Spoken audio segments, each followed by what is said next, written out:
this terrifying act of anti-Semitic domestic terrorism is hitting home for our next guest, Mindy Corporon.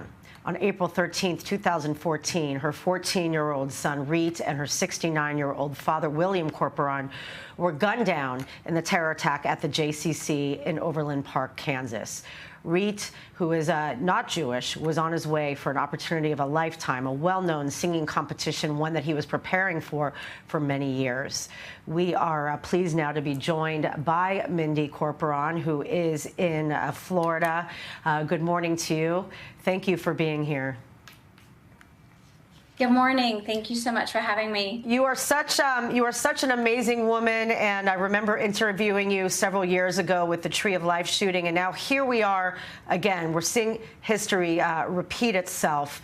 Tell us how, in particular, this is hitting home to you, because there are also a lot of coincidences. Sarah, the same age as your son, also from Overland Park. It must have just been chilling, and then to discover these commonalities.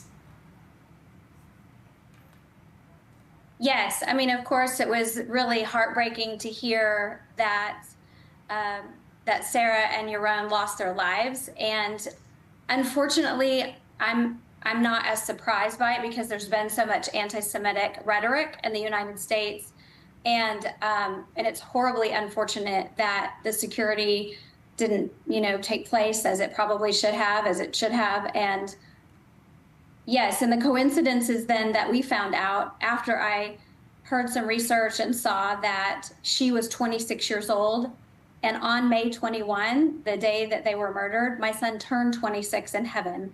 So there are a lot of coincidences. She was 14 when he was 14 and he was murdered. She was highly involved in the Jewish community, in BBYO. And as you said, Emily, we are not Jewish, but there were 3 people who were tragically murdered because of anti-Semitism 11 years ago. So here we are, seeing history continuing to repeat itself, only getting more and more, violent post-October 7th, clearly not in a vacuum. You've done so many efforts. You have grassroots organization talking about kindness, which we'll get into in a moment. So all of your work, do you in any way feel your work in trying to build bridges has been in vain to see this happen again?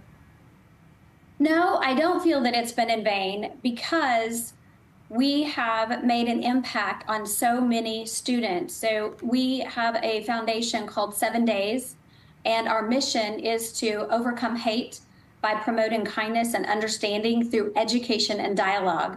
And so that education and dialogue is helping to really create and form young people in our area. So we have kindness youth leaders, young adults in high school that are part of our program. And what we do is we help them with leadership, communication, and organizational skills, philanthropy, community service. So we are making an impact, and I feel very good about that. I know that there's anti-Semitism. I know, there's hate toward other groups of people. And when that hate happens, it doesn't just touch that group, it touches all of us. And we, I think, do a very good job at explaining that to the students who are involved in our program, 7 Days.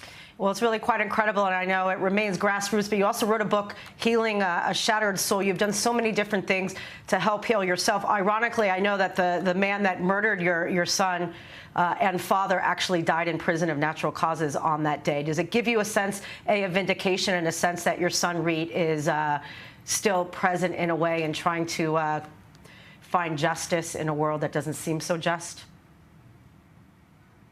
Yes, when the murderer died on May 3rd of 2021, the day that Healing a Shattered Soul was published, we had a book launch, and then my mom called me and said he died, and that was all she had to say was he died. I knew exactly who she was talking about, and he had died in prison. And I literally thought to myself, that was vindication, that I was able to share our story, our family story, our story of the day of the tragedy, and then what we had done years since that, to heal. It's always evolving, and we're always on a journey of healing. And the families who experience such tragedies are always on a journey of healing after this type of murder and sudden life change.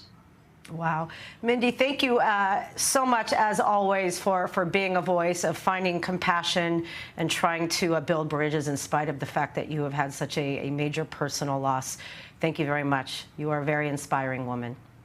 Thank you, Emily. My best to you all. Thank you.